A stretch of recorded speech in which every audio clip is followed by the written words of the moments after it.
Your Excellency, the President of the Republic of Kenya, the Right Honorable Speaker of the National Assembly, honorable members, let us pray.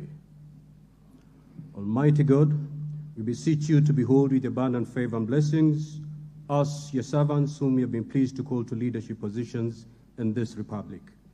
We seek guidance to treat and consider all matters that shall come under deliberation in so just and faithful a manner as to advance the peace, prosperity, and welfare of our country and of those whose interests we've committed to our charge.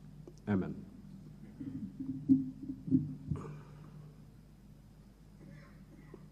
You may be seated.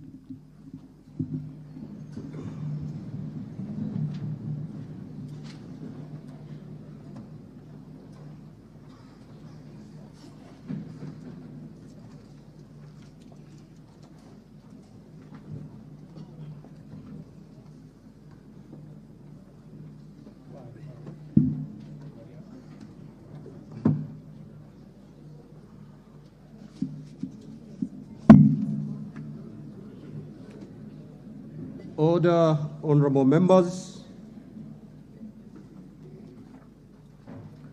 Your Excellency, the Honorable Dr. Wlliam Ruto, CGH, President of the Republic of Kenya and Commander-in-Chief of the Kenya Defense Forces, the Right Honorable Speaker of the National Assembly, the Honorable Moses Wetangula, AGH, MP, honorable members of Parliament. Article 132(1) of the Constitution of Kenya requires the President to address the special sitting of Parliament of Kenya once every year and at any other time. Further, Article 132(1)(c) requires the President to, among others, once every year, report in an address to the nation all the measures taken and the progress achieved in the realization of the national values set out in Article 10 of the Constitution. In addition, Article 240, subsection 7 of the Constitution requires the President, in his capacity as the chairperson of the National Security Council, to report to Parliament annually on the state of the security of the Republic. In this regard, therefore, pursuant to Article 132, 1b and C1 and 2 of the Constitution, the Presidency, via the letter reference number OP/CAP.26/4A, Volume 2/52, informed the Speakers of the Houses of Parliament of the intention of His Excellency the President to deliver his address to Parliament. Consequently, pursuant to Standing Order number 25(1) and 2 of the Senate, I gave notice of today's special sitting to the honorable senators by Gazette Notice number 14716, which was published in the Kenya Gazette on Friday, 3rd November 2023. Accordingly, honorable members, this special sitting is properly convened. I thank you.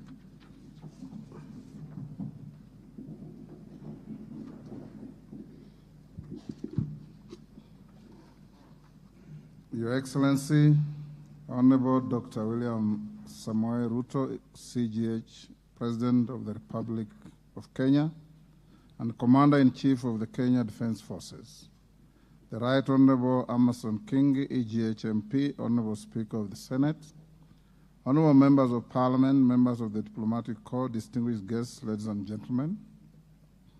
Article 131(b) of the Constitution of Kenya requires the President to address the nation once every year and at any other time. Further, Article 132(1)(c) requires the President to once every year report in an address to the nation on measures taken and progress achieved in the realization of our national values. Additionally, Article 132(1)(c) Roman 3 of the Constitution provides that the President shall submit a report for debate to the National Assembly on the progress made in fulfilling the international obligations of the Republic. In this regard, honorable members, by way of a message to the House dated 26 September 2023, His Excellency the President conveyed his desire to address a joint sitting of the Houses of Parliament today, 9th November 2023. Therefore, pursuant to the provisions of Standing Order 22 of the National Assembly Standing Orders, and by Gazette Notice number 14715, which was published in the Kenya Gazette on 3rd November 2023, I gave notice of this special sitting of Parliament to the members of the National Assembly. Accordingly, honorable members, this special sitting is properly convened. Your Excellency, in the custom of Parliament, we recognize invited guests seated in our galleries. I therefore wish to recognize the following guests who are seated in the Speaker's row. Her Excellency Rachel Ruto, EGH, First Lady of the Republic of Kenya, and other members of the First Family. His Excellency Honorable Rigathi Gachagua, EGH, the Deputy President of the Republic of Kenya and the spouse of the Deputy President, Her Excellency Pastor Dorcas Rigathi. The Honorable Musalia Mudavadi, EGH, the Prime Cabinet Secretary and Minister of Foreign Affairs.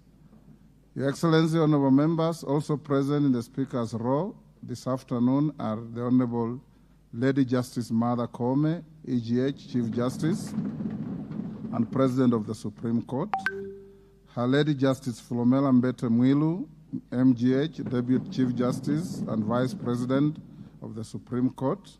They are accompanied by Honorable Justice Eric Ogola, Principal Judge, the High Court, Honorable Justice Oscar Angote, Presiding Judge in Environmental and Land Court, and Honorable Justice Brian Ongaya, MBS, Principal Judge, Employment and Labor Relations Court. We are similarly pleased to host the former Vice President of the Republic, the Honorable Stephen Kalonzo Musyoka, EGH, who is also the co-chair of the National Dialogue Committee. We are also honored to have in our midst the immediate former speakers of the Houses of Parliament, the Honorable Justin B.N. Muturi, EGH, who is the current Attorney General of the Republic, and the Honorable Kenneth Lusaka, EGH, the Governor of Bungoma County. Your Excellency, allow me to also recognize the chairperson of the Council of Governors, who is also the Governor of Kirinyaga County, the Honorable Anne Waiguru, EGH, and the Honorable Johnson Sakaja, Governor of Nairobi City County. May I also accord special recognition to all Cabinet Secretaries present, Mr. Felix Kosgei, Chief of Staff and Head of Public Service, Principal Secretaries, members of the Diplomatic Corps, and heads of constitutional commissions and independent offices present in Parliament today. Your Excellency, I wish to make a special mention of the Chief of the Kenya Defence Forces, General Francis Ogola, and the respective service commanders, the Inspector General of Police, and other leaders of our disciplined forces who are seated at the Speaker's row. We are grateful for their distinguished service to the nation. To all invited guests, karibuni sana kwa bunge.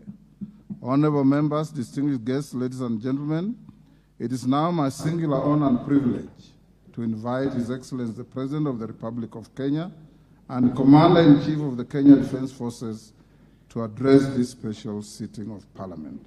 Welcome, Your Excellency.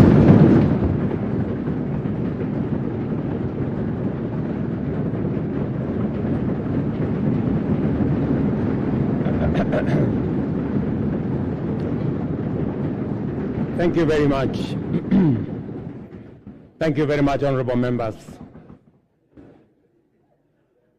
I arise before this distinguished assembly of the democratically elected representatives of the people of Kenya to discharge my constitutional function under Article 132(1)(c).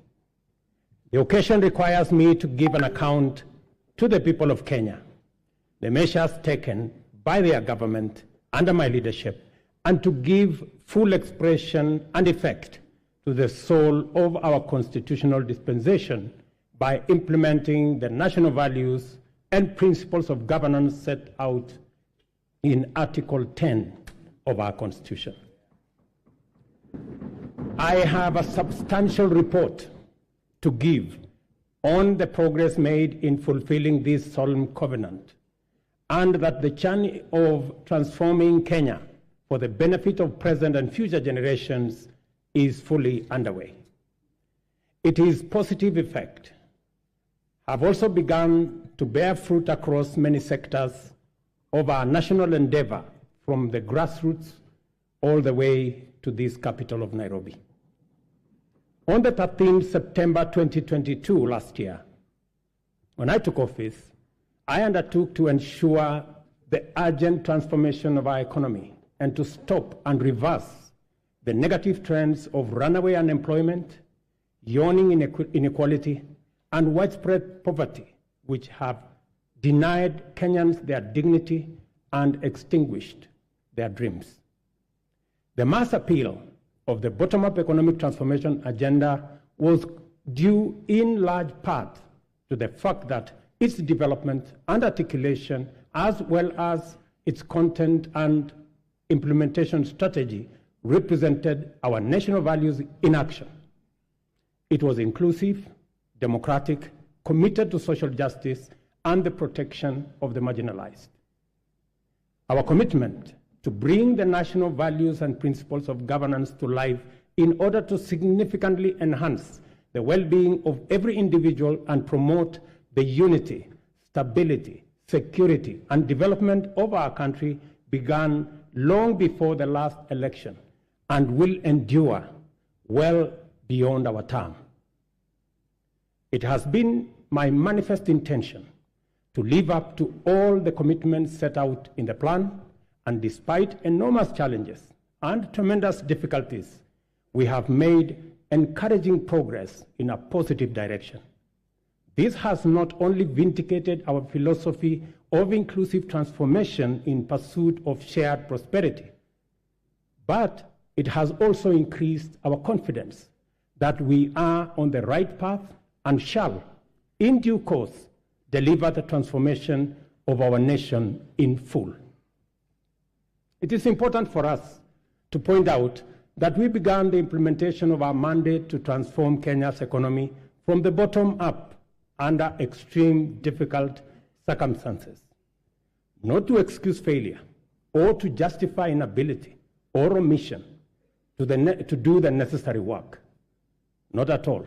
Rather, we do it to emphasize the significance of our progress, underscore the possibility of transformation under daunting conditions, and express well-founded confidence that when sufficient progress is made, we shall do much more and go much further in delivering the Kenya we want for our generations and also for posterity. In our plan, we identified three primary challenges: external shocks, fiscal distress, and structural imbalance that heavily strained our economy, causing nationwide difficulty. The COVID-19 pandemic, coupled with global supply chain disruptions and geopolitical conflicts, significantly raised inflation and interest rates, adversely affecting our economy, while low agricultural investment and a prolonged drought led to food shortages and made Kenya a net importer of food in a volatile international market.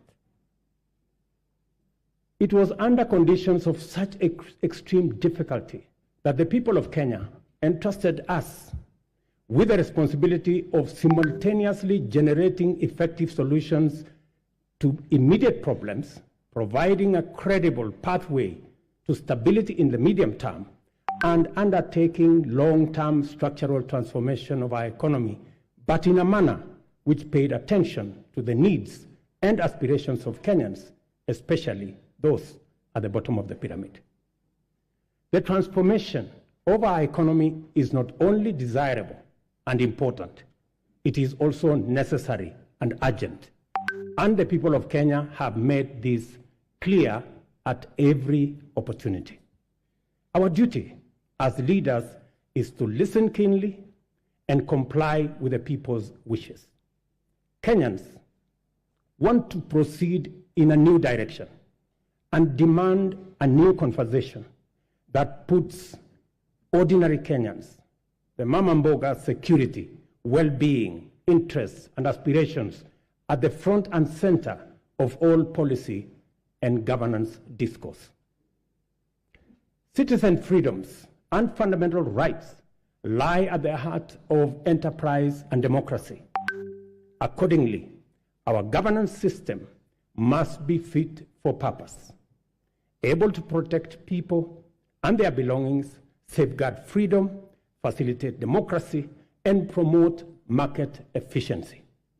To do this, law enforcement must be robust, judicial integrity, efficiency and independence, absolute, and the right to the protection of law non-negotiable and impartial. Our police service and other actors in the justice, law, and order chain, including the judiciary, must therefore be professional, independent, impartial, effective, and inspired by national values and principles of governance. In keeping with our promise to the people of Kenya, I signed important instruments on my first day on duty.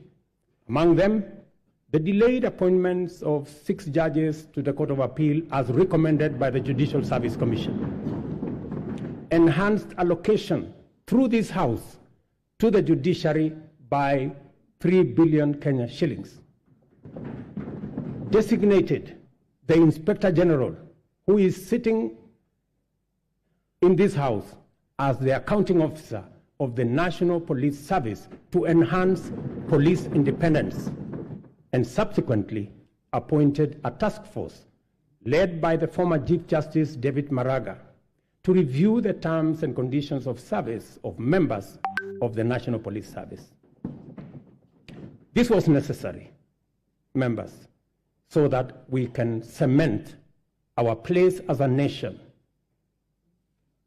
on the firm foundation of the rule of law. Together with the people of Kenya, we have changed everything. We have transformed the national political conversation from personalities to issues, from regional or ethnic largesse to opportunities for all our young people, from divisions to inclusion, and from status quo to the bottom-up economic transformation for shared prosperity.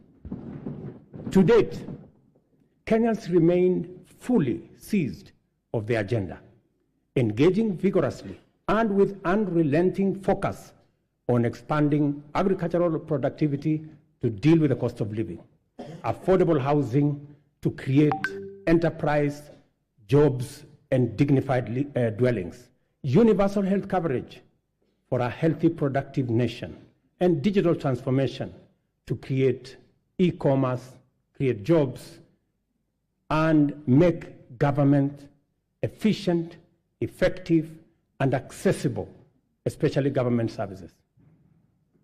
Also, fintechs, including the Hustler Fund,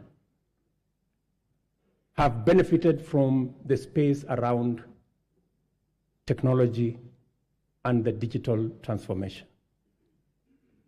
By virtue of the internal coherence of our constitutional dispensation, national values and principles of governance set out core directive precepts whose observance imbues every decision and action with implicit constitutionality. To the extent that our plan is aligned with Article 43, the implementation of the bottom-up economic transformation agenda is a program to intensify the actualization of national values with a special focus on citizens at the bottom of the pyramid. From the first day in office, we have worked hard every day to move our agenda forward amid many challenges to forge a path in the direction of progress. This is the essence of our commitment to make progress despite challenges and move forward by overcoming great obstacles. We must never be defined by our problems, and Kenya's destiny cannot be derailed by our challenges. Honorable members, the cost of living is not an abstract phenomenon. It is a reality experienced by households, which can be addressed through practical action and effective measures. One of the most salient interventions in addressing the high cost of living is the strategy to support agricultural production throughout the sector, ranging from food and cash crops as well as livestock value chains. I am committed to put the shame of hunger behind us once and for all. We rolled out a countrywide farmer registration and fertilizer subsidy program that has made available 5.5 million bags to farmers across Kenya. We have progressively reduced the cost of fertilizer from 6,500 to 2,500, increased maize acreage under production by an extra 200,000 acres this year, and enhanced maize production by an additional 18 million bags this year. As a result of these interventions, today, a 2-kilogram packet of maize flour is selling at a low of 145 and a high of 175, depending on the brand you buy, down from 250 shillings a few months ago. The famous gorogoro of maize is selling at between 60 and 75. Honorable members, you know how much it costed a few months ago. We have also established 22 new fish landing sites in 9 counties in Nyanza and the Coast region. We have funded and organized beach management units into cooperatives, set up 2 hatcheries in Kabonyo in Kisumu County and in Shimoni in Kwale County. And we are in the process of completing Liwatoni fish processing plant in Mombasa by end of next month, and Shimoni Fish Port by the end of next year. Again, to bring our blue economy resources into the realm of food. To achieve efficiency, transparency, and accuracy in fertilizer distribution, we enroll farmers on a digital register with accurate details of the location and acreage of their agricultural land holdings. This database enabled us to implement an e-voucher system through which farmers receive their fertilizer consignments for planting and top dressing of maize, tea, coffee, rice, potatoes, cotton, edible oils, sugarcane across the country. Our farmers are the best people to speak about the success of the fertilizer program. Yesterday, I spoke to several farmers in different parts of the country. Ms. Alice Nato, a single mother in a place called Milo in Bungoma, told me that the 2,500 fertilizer had doubled the yield in her farm from 52 bags of maize last year to 120 bags of maize this year. Another farmer, Mr. Albert Munyi from Embu, appreciated the impact of fertilizer subsidy had in his farm and asked me to work out a way that the fertilizer can be delivered closer to the farmers rather than at the National Cereals and Produce Board depot. I assured him that I will work with the governor of Embu and with all governors to actualize his proposal for him and for other farmers who believe the same. But it was Mr. Samuel Chacha of Kuria who graphically painted the picture of transformation the fertilizer subsidy has done in his farm. With a phrase that struck my mind, he simply told me Mr. President, shamba yangu inametameta.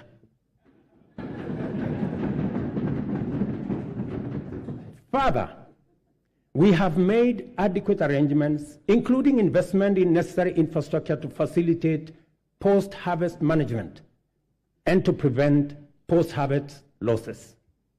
17 certified warehouses jointly managed by the National Cereals and Produce Board and the private sector owners with a combined capacity of 365 metric tons or 4,090 kilogram bags have been prepared in the maize growing areas. The National Cereals and Produce Board shall provide a subsidy maize drying service to farmers at a fixed cost, as was announced by the Minister, of Kenya shillings 70 per bag, which is a significant improvement from the previous rate of Kenya shillings 350 per bag. Yesterday again, the first consignment of the 100 mobile dryers this House facilitated my administration to buy for use by our farmers. I announced to you yesterday the first consignment of the dryers docked in the country. Additionally, we are enhancing dairy productivity for better farmer returns. The government, working with milk processors, and I had a long conversation with them in Nakuru, we are mapping the country to ensure coolers are supplied where they are needed. Soon, farmers will be paid based on milk quality, boosting incomes, and they can also enjoy global market access. Our reforms in the coffee sector are bearing fruit, with our farmers set to earn 4 times advance pay for their crop, from a low of 20 to now Kenya shillings 80, following the allocation of Kenya shillings 4 billion from the Coffee Cherry Fund that was ably facilitated by this House. Coffee reforms regulations will give farmers the necessary representation and weight at the national coffee auction. It is my intention to make sure that the auction operates with farmers at the center of it. These measures are expected to aid ongoing efforts, including expanding production to new counties and double coffee output in the next 4 years. The government of Kenya is currently restructuring public sugar mills, expediting the leasing of 5 companies for rehabilitation and expansion to boost industry competitiveness before the COMESA sugar safeguards expire. The objective includes creating a competitive sector, raising farmer incomes, and enhancing productivity. This House agreed with my cabinet that we waive Kenya shillings 117 billion non-performing debt for government-owned sugar factories, for which I am grateful to this House. This House also approved 1.7 billion shillings that will go into paying farmer arrears and other complications that arose out of the challenges our sugar sector was facing. I want to promise this House that in the next couple of weeks, we shall be dispersing that money so that farmers in the sugar growing area can go home for Christmas with their money. As earlier indicated, our public borrowing had long crowded out the productive sector from the financial markets, raising the cost of credit and slowing down trade and commerce. As I told Kenyans on my first day in office, times were difficult and many people are struggling, and necessary and effective sustainable solutions were urgently needed. We must admit, honorable members, that as a country, we had been living large and way beyond our means.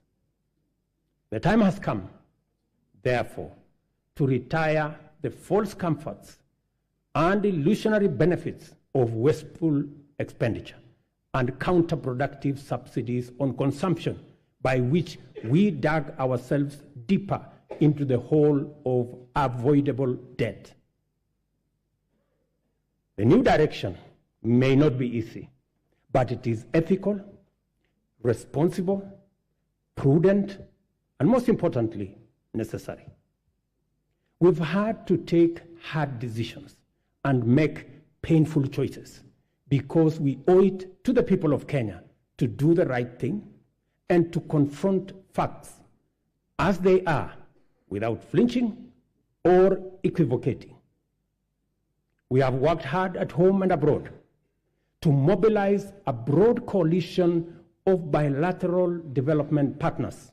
Many of them, I see them in this house, multilateral development banks and other agencies, which have rallied to pull our country back from the brink of debt distress and set us today firmly on the path towards sustainable economic growth. Our efforts to stabilize the situation have yielded such progress that next month, in December, we will be able to settle the first Kenya shillings $300 million or 500 billion Kenya shillings installment of the US dollars 2 billion Eurobond debt that falls due next year. I can now confirm with confidence that we will and we shall pay the debt that has become a source of much concern to citizens, markets, and our partners.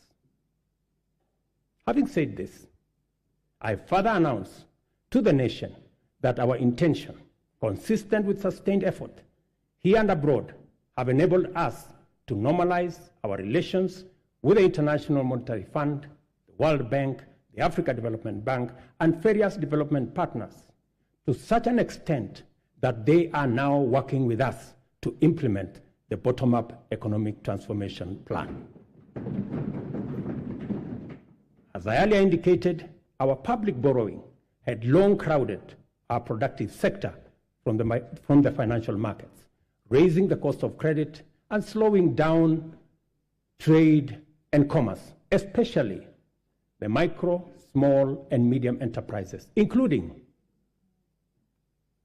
Mama Mboga.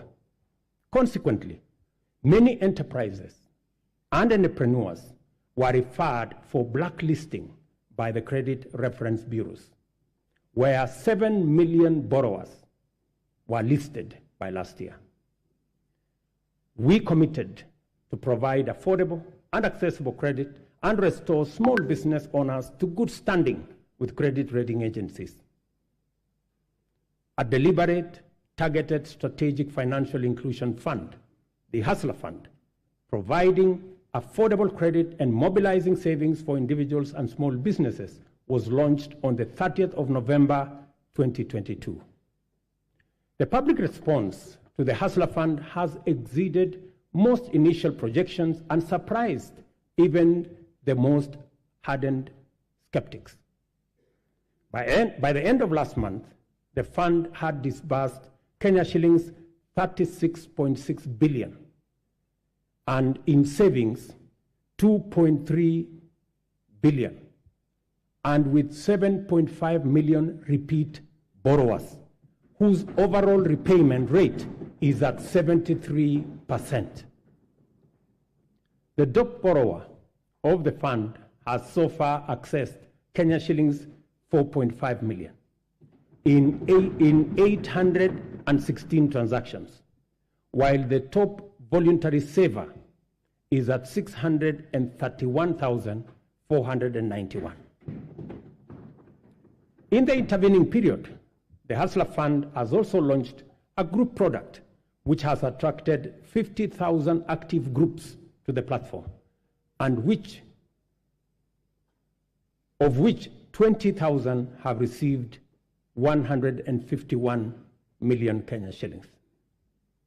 The Hustler Fund has provided us not only the huge pent-up demand for affordable credit, but also the readiness of Kenyans to express or to embrace credit and savings and to pay their loans on time with minimum prompting. The notion that Kenyans are not creditworthy or are high-risk borrowers is nothing more than an unjust financial profiling, which has, in many instances, become a needless, self-fulfilling prophecy. Yesterday, when I called Harrison Karisa Kenga, a tuk-tuk operator in Mombasa, who has accessed $714,000 from the Hustler Fund, he suggested to me to find a way to have the fund provide asset financing so that he can buy for himself a tuk-tuk because the one he had was not his. I assured him that during my address today, I would ask the ministry responsible to respond to him. Consequently, I hereby direct the Ministry of Cooperatives and MSMEs to expeditiously engage Mr. Kenga. I will give you his telephone number. The impact of the Hustler Fund is summarized by a story of a Mr. Sospita Ondiek from Kisii. I suggest that the Kenyan film industry should look for him so that he can tell you his full story. Mr. Ondiek has a plumbing and tiling business in Kisii. And through the Hustler Fund, he has accessed 1.7 million in the many transactions he has undertaken to enhance our savings that have consistently been among the lowest globally, and to correct the delayed transformation of our social security architecture. Fundamental reforms are underway in our savings and social security space. As promised, we committed to take deliberate measures to foster a strong culture of savings amongst Kenyans and enable them mobilize resources for investment and development of intergenerational capital to eliminate old age poverty and to ensure comfort in retirement. Until recently, the rate of Kenya's public pension saving stood at 1.4 billion shillings a month, which is the lowest in our region at only 12.5% of our GDP. As a result of our initial interventions, the savings situation in Kenya is changing for the better. Contributions, honorable members, to the National Security Fund have grown from 1.4 billion shillings in January to 6.5 billion shillings every month, this month. The implication of this growth in our national savings is that it will significantly consolidate our nation's ability to invest in development using domestic resources as opposed to us going to borrow other people's money when they save. Honorable members, majority of Kenyans live in their own rural homes, even though many experience land and settlement challenges, including landlessness, insecure land tenure, and perennial squatter problems. Acute housing challenges are principally an urban phenomenon, and they present a serious threat to health and safety, as well as dignity of people, particularly low-income earners. The proliferation of slums in our urban areas indicate the extent of this serious problem and the urgency with which it must be addressed to enable Kenyans have greater choice in leading dignified, safe, and healthy lives affordably. Low supply of affordable housing units in Kenya is acute, making rent a huge component of the cost of living for many households. The increase in affordable housing units is a strategic intervention to not only supply affordable dwellings for Kenyans, but also as a means to reduce the cost of living. 3 categories of houses will be supplied by this program: social housing, affordable housing, and for the rest, market rate housing. Interest on financing is where we intend to make the big difference. Interest at the moment, as all of us know in this house, is at almost 18%. But under this program, all interest should be or will be at single digit. For social housing, the interest will be at 3%. You know, honorable members, that we all get 3%. So even the people in the social space, they also deserve to get 3%.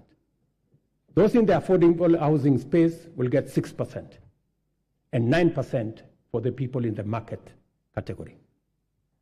The affordable housing program has received tremendous support from county governments across Kenya.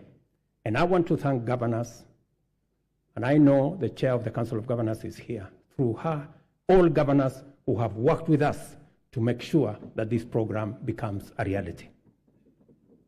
The construction of 46,792 units in various parts of Kenya is already underway, while another 40,000 are ready to commence in a couple of weeks.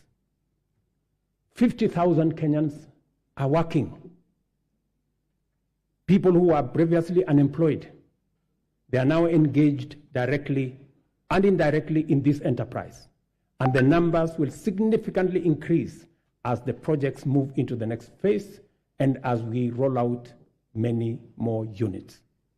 A total of 746,795 housing units are in the pipeline as I talk to you under various stages of delivery. More jobs are being created with the formalization of the Jua Kali clusters, providing products like doors, hinges, and windows.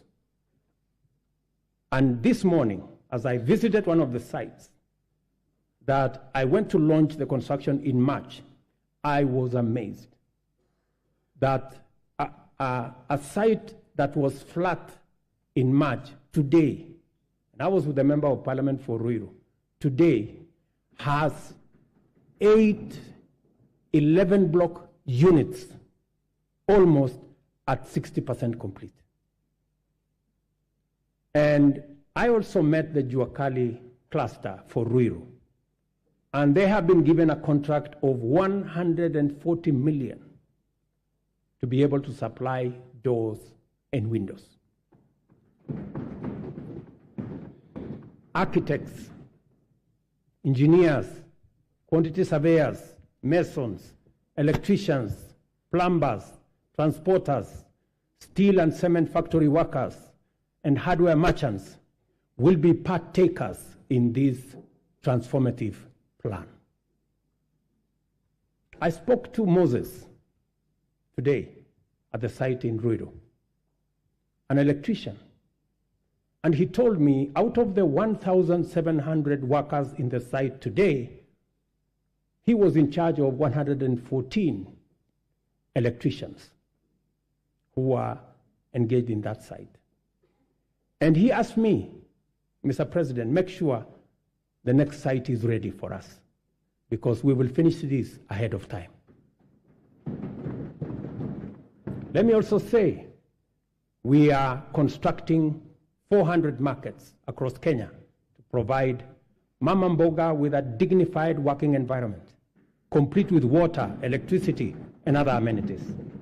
And I want to thank members of this House for participating in various ways and working with us and also with the counties in identifying the right locations for these markets. Ladies and gentlemen, honorable members, our education system must develop a formidable reservoir of skill, talent, highly competitive and innovative human capital to support our vision of an economically transformed Kenya. Within weeks of taking office, I appointed the Presidential Working Party on Education Reform, led by Professor Raphael Munavu, my former teacher, who provided clarity on transition to the new competence-based curriculum and made further recommendations on necessary reforms in our education system from early childhood all the way to the tertiary levels. The Working Party concluded its work and submitted a report whose recommendations are already being implemented. The urgent and vexing question of transition to junior school has been settled, and the Kenya Primary School Education Assessment will be used for the exclusive purpose of monitoring learners' progress and not for placement in any grade. In keeping with our commitment, 56,750 new teachers have been employed. I'm sure the Honorable Milemba can confirm this. While 8,200 primary school teachers were retrained to equip them with capacity to effectively deliver learning and teaching at junior school levels. With changes to the entry requirements for teacher training colleges, admission has increased by 300% to now 20,456 trainees. I was privileged to be in Kwale last week to open the Kwale Teacher Training College, which had only less than 100 students a few months ago. And when I went there, the principal told me that the numbers have increased 4 times. At the tertiary level, the Working Party recommended an overhaul of the existing education funding framework to a variable scholarship and loan model in order to address the financing gap which denied many Kenyans the opportunity to pursue tertiary education in our universities and TVETs, but also created many complications in our universities and institutions of higher learning that by last year, our universities had accumulated debts of close to 60 billion Kenya shillings. I sat down with all the vice chancellors of our 41 public universities, and we came up with a proposal that we are now implementing. The new model for financial support is student-centered and deploys a rigorous, impartial means testing instrument to establish the level of need of every student, which then becomes the primary consideration in allocating scholarships and loans. To fully democratize our education system and make higher education accessible and affordable to all, we have also chartered the Open University of Kenya, following requisite cabinet and parliamentary approvals. I want to thank this House for expediting the Open University Charter that had been in the works for the last 10 years.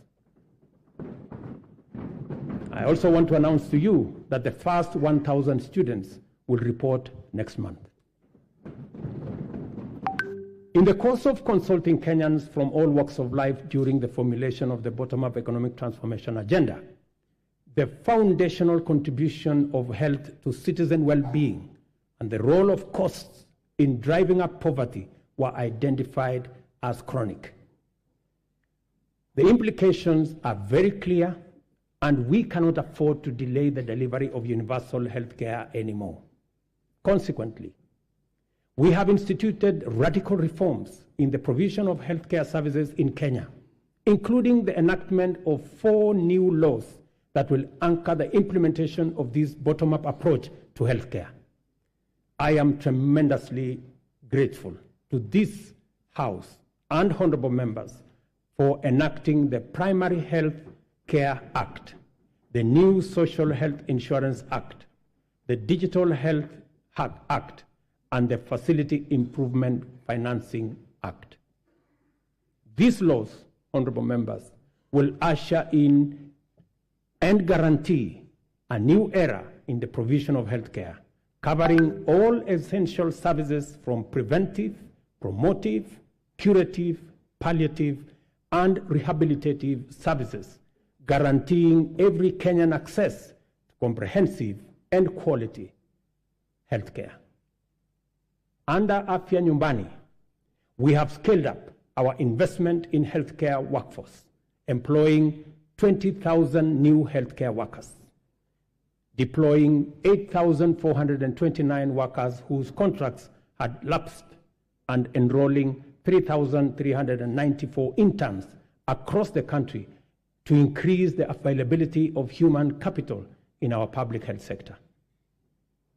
Working with county governments, and I'm again grateful to them, we have taken measures to resolve the perennial challenge of human resource management in the health sector, occasioning strikes, by establishing the Kenya Health Human Resource Advisory Council, which will be a trusted mediator between government at both levels and our health sector workers. Further, under the Afya Nyumbani model, we identified preventive care as an essential pillar of healthcare service delivery because it enables Kenyans to manage their conditions early enough before they cause serious harm in their well-being and productivity. Community health promotion is our bottom-up intervention to deliver preventive and promotive health solutions at the grassroots by deploying community health promoters to visit Kenyans at their homes, provide basic diagnoses for common conditions, and refer cases to appropriate medical facilities. Together with all the 47 counties, and again, I am grateful to the governors, we have deployed 100,000 community health promoters fully equipped with the necessary kits and an electronic community health information system. In the last 1 month, CHPs have attended to 1.2 million households, just in the last 1 month. I spoke on phone to Mr. Masood Dirie, a community health promoter in Garissa, yesterday, who told me he has been a community health promoter, health volunteer since 2011. Unlike before, now he has a full medical kit and has used it to confirm that 7 people in his locality had high blood pressure. In a twist of fate, he tested himself and discovered that he too had high blood pressure. That's what he told me. And so, apart from referring others, he also had to make way to the hospital. Mr. Obembi Ogutu of Homa Bay told me that the program now makes primary health care a paperless engagement, saying it had started to reduce queues in hospitals. Through the Facility Improvement Financing Act 2023, we have established a framework that confers financial autonomy to health facilities, enabling them to retain funds generated with a mandate to improve facilities, capacity, and to provide healthcare services within that locality. In addition, the Kenya Medical Supplies Agency, as part of many radical reforms, will now deploy ICT to manage supply chains of essential health products and commodities. As a result of this small intervention, KEMSA has improved its stocking rate from 40% to 60% in the last 5 months. And we are now targeting 80% by March next year. As it's becoming clear, we cannot hope anymore to deliver services to Kenyans in their millions across the country with any measure of efficiency, integrity, transparency, and accountability without ICT. From education and health to agriculture and financial inclusion, digital technologies reign supreme in transforming service delivery, governance improvements, and catalyzing efficiency throughout the economy. we have commenced the rollout of 100,000 kilometers of the last mile fiber optic connectivity to make reliable high-speed internet available throughout Kenya, along with 25,000 free Wi-Fi hotspots in all market centers. The rollout, and I was given a statistics by the end of this year, the first 2,200 will be rolled out, and another 1,450 ICT hubs in every ward. I want to thank the membership of this House for considering to change the NGCDF Act so that you can also deploy those resources in the ICT space and enable millions of young people in your constituencies and wards to access internet and technology for digital jobs, e-commerce, and to give them the possibility of working on remote jobs. I have engaged the chair and committee of this House in that space. We have agreed on the model of how the ICT hub will look like, and I am truly grateful that Parliament came through and considered changing the law so that we can work on this together. We have expanded digital provision of public services to encompass 13,000 services to date, and it is my commitment to ensure full digitization by the end of next month. Our decision to enhance efficiency and integrity in the provision of government services has gone a long way to improve revenue collection. Working with the private sector, we launched the local assembly of affordable smartphones last week in Athi River. Digitization and automation enhance service delivery and citizen satisfaction, and also assures greater accuracy, transparency, and accountability, and reduces opportunity for corruption in the course of transacting with government ministries, departments, and agencies. Corruption, honorable members, wastage, inefficiency, and negligence are serious threats to our transformation agenda and unacceptable practice that has no place in our nation. I have given my firm assurance to the people of Kenya that cases of misconduct and corruption shall be dealt with ruthlessly, with finality, and expeditiously. I ask this honorable House to finalize the Assets Declaration and Conflict of Interest Bill to further tighten our anti-corruption policy framework and eliminate space for those who want to steal our money. The security and safety of all citizens is our foremost commitment and most fundamental obligation, without which every other endeavor is not possible.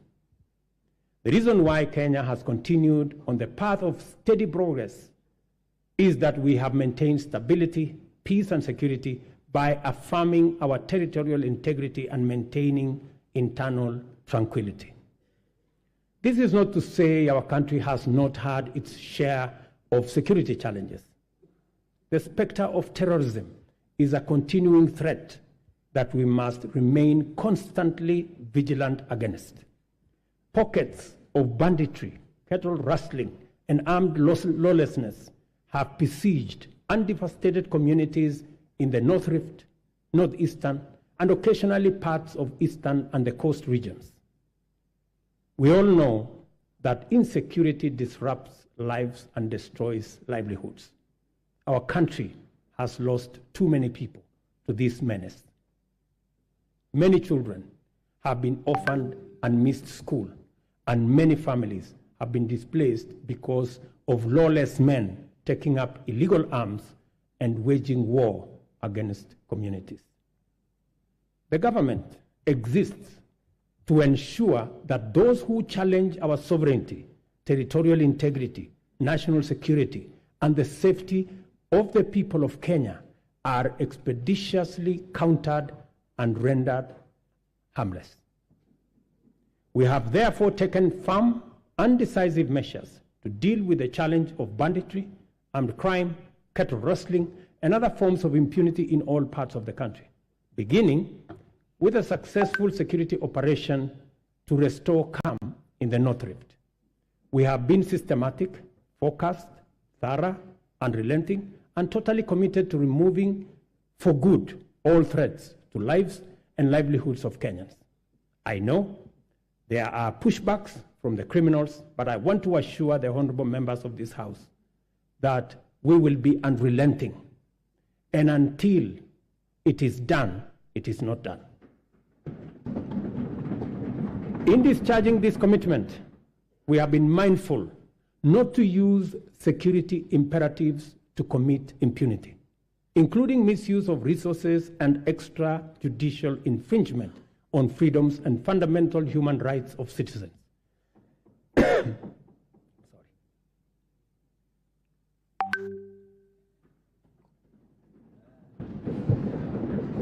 Sorry. We are conscious to provide security as a public service for the benefit of law-abiding citizens and as a guarantor of economic growth. Therefore, our security services have been committed to a citizen-centric, rights-focused, inclusive, and community-based security strategy. I am therefore quite clear that there exists no tension between the effective delivery of security services and the upholding of human rights and fundamental freedoms. We can be and therefore must be secure, yet free and democratic. In order to entrench our all-of-society coalition, we have resolved to enhance diversity and inclusion by expanding enrollment in the National Youth Service as an agency to capture young people at the bottom of the pyramid. Consequently, we are doubling enrollment to 40,000 yearly in the National Youth Service and have made it absolutely mandatory that every village, center, town, and city in Kenya is properly represented in the recruitment.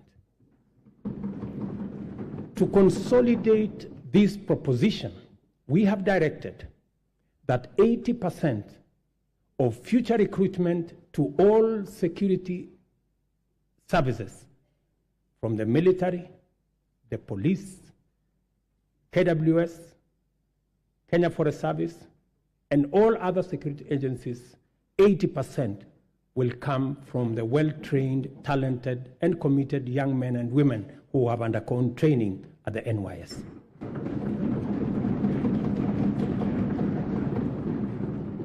Kenya finds itself continuously summoned to its duty of care to serve as a reliable anchor to our region's security, peace, and stability.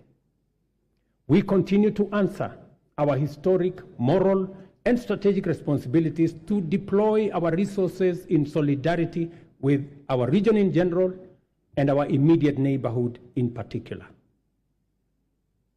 To prevent the imminent collapse of Goma in eastern DRC, which we have had would have had serious consequences for the wider East African region, we deployed our troops under the East African Community Regional Force. We have continued to anchor the fight against Al-Shabaab in Somalia under the Africa Union Transition Mission in Somalia. The Kenya Defense Forces continues to make Kenya proud, and I salute them. It is our firm position that only a democratically accountable system that is sensitive and responsive to the adverse and diverse composition of Sudan can secure that country. Given the regional interconnectedness, together with the Kingdom of Saudi Arabia and the US, we have engaged the Jeddah process as IGAD to fashion a framework that will be best placed to successfully deliver peace in Sudan. Honorable members, our economy is firmly interconnected with regional, continental, and global economic systems. Our security and stability is likewise integrated with those of our neighbors. Kenya has a fundamental, essential, legitimate, and clear interest in conducting robust diplomacy in form of bilateral and multilateral engagements. For the last 12 months, we have continued to fulfill our international obligations through Kenya's leadership in the international arena. This is underscored by the high-level summits Kenya has hosted and participated in. Kenya successfully hosted the inaugural first-ever Africa Climate Summit. We also hosted the 43rd Ordinary Session of the Executive Council, the 5th Mid-Year Coordination Meeting of the Africa Union, and the Regional Economic Communities, and the first-ever African edition of the Berlin Climate and Security Conference in Nairobi. All these summits have brought into our country about 30 heads of state and government and over 30,000 delegates from different parts of the world.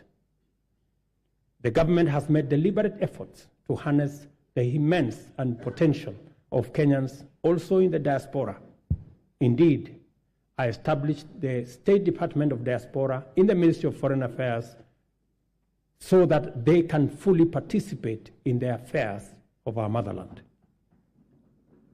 I have committed to work collaboratively, consultatively, and collectively with the counties and all Kenyans to uphold our cherished national values as human dignity, equity, social justice, national unity, inclusiveness, integrity, good governance, transparency, and accountability. I encourage all honorable members and indeed all Kenyans to embrace an open mindset in regard to national strategic interests and to leverage on our rich heritage and diversity. One of the greatest strengths of our country is our capacity to devise bold, unprecedented solutions to our threats and challenges, create imaginative strategies to avert danger, and chart new paths to deliver us from adversity. There is no doubt that our nation has been confronted with immense pressure emanating from political misunderstandings sometimes and electoral disagreements. And it is because we have a robust democracy, which we are very proud of. Such pressure can disrupt lives and livelihoods and undermine our economy.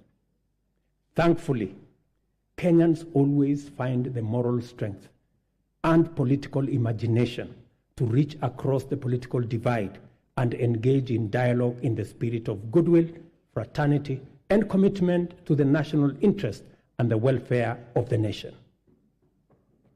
It would be, honorable members, remiss of me not to mention the ongoing bipartisan process of national dialogue that has enabled our leaders to find common ground on many of the issues whose resolution will accelerate our transformation, deepen our democracy, and enhance national unity. Specifically, I thank the two co-chairs, my good brother, Stephen Kalonzo Musyoka, our former president, and the leader of majority in the House, Kimani Ichung'wah, for doing a wonderful job. Congratulations, gentlemen. I salute the courage and patriotism of my fellow leaders who have embraced national dialogue and engage and encourage all of us to keep up the noble work of bringing Kenyans together. There is so much to report about the progress we have made in serving the people of Kenya and transforming our economy. I have provided only a summarized highlight of the most salient instances of transformational progress in my address. It is my pleasant duty to hand to the speakers of the Houses of Parliament the three reports in full as follows: the 10th Annual Report on measures taken and progress made in the realization of the national values and principles of governance. The 10th annual report on progress made in fulfilling the international obligations of the Republic of Kenya. Number 3, the 10th annual report on the state of national security. I will not hesitate to acknowledge with profound humility that a lot of the successes we have achieved in delivering the bottom-up economic transformation agenda was due to the patriotic support and solidarity from members of this House, both in the Senate and the National Assembly. We are fortunate to be attempting this ambitious historic project of radical change in a bipartisan era when dialogue, consensus, collaboration, and partnership have replaced dissent, contention, conflict, and disarray as the operating principles of political discourse. Issue-oriented politics, honorable members, is not just a democratic necessity and a pathway to sustainable transformation. It is the most effective way of mobilizing diversity for collective national good. As the world reels from the destructive assaults on democracy and the relentless subversion of human dignity, freedom reigns supreme in our land, and our democracy grows deeper and more robust by the day. Our collective resolve as a nation to further entrench constitutionalism, democracy, good governance is a unique quality, confers on us an incomparable advantage, the power to face the future without fear, to imagine a transformation that extends to posterity and envisions prosperity that benefits our children's offsprings and beyond. As long as we put the welfare of the people of Kenya as our central agenda and play our respective roles in ensuring that government is effective and accountable, efficient and transparent, Kenya's best fortunes are well within our reach. I am persuaded, honorable members, beyond any reasonable doubt, that we shall achieve transformation beyond our wildest dreams within this generation. As a leadership and as a people, we have a historic opportunity to preside over the greatest transformation and progress ever witnessed in our nation. Kenya is a nation of brave, hardworking, enterprising people who are determined to prevail in the struggle for economic freedom and win the race for prosperity. In a nation like ours, great deeds will be accomplished whenever and wherever opportunity exists. This is why the hard work we have done is already showing the promise of abundant fruit. We have laid a firm foundation for rapid development, and Kenya is no longer on the marks. The state of our nation at this moment in time is prepared, all set, and ready to go. I thank you, God bless you, and God bless Kenya. Thank you very much.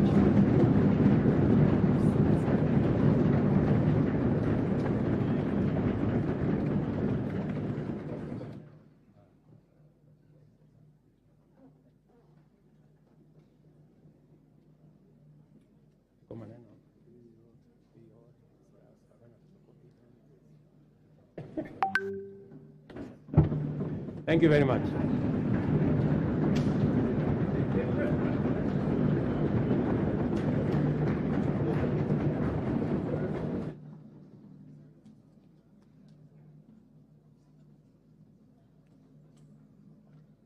Honorable members, please be upstanding.